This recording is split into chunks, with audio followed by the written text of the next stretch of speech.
नमस्कार, कुलाबा न्यूज 24 मध्ये आपलं स्वागत आहे. मी सिद्धेश भंडारे. आज आलो आहे एका अशा मार्गावर ज्याला खरं तर VIP मार्गाचा दर्जा आहे.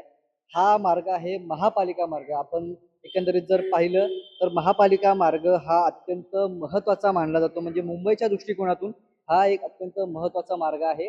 या मार्गावर जर आपण पाहिलं खरं तर इथे कामा रुग्णालय आहे, सेंट झेवियर्स कॉलेज आहे आणि महापालिकेचं कार्यालय सुद्धा याच मार्गावर आहे आणि म्हणून पुढे जर आपण पाहिलं तर तिकडे कमिशनर ऑफिस सुद्धा आहे.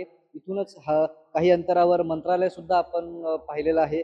मंत्रालयाला सुद्धा जाण्याचा मार्ग इथूनच आहे. त्याच्यामुळे एकंदरीत हा मार्ग अत्यंत महत्त्वाचा मार्ग आहे.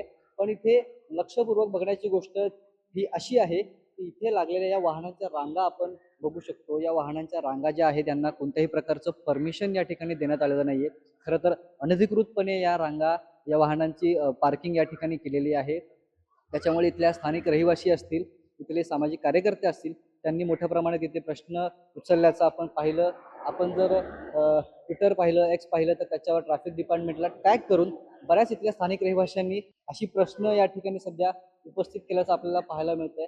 आणि आपण जर एकंदरीत पाहिलं तर या संदर्भात ट्रॅफिक डिपार्टमेंटने या संदर्भात ट्विट सुद्धा केलं होतं. आपण आपल्या स्क्रीनवर सध्या हे ट्विट पाहू शकता.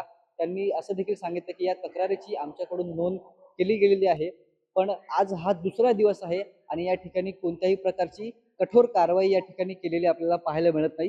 आपण एकंदरीत या रांगा बघितल्या तर हा अजूनही ट्रॅफिक वाहनाच्या रांगा इथं आपण पाहू शकतो. त्याच्यामुळे कोणतीही दखल या ठिकाणी अजून तरी घेतली नाही असं कळतंय.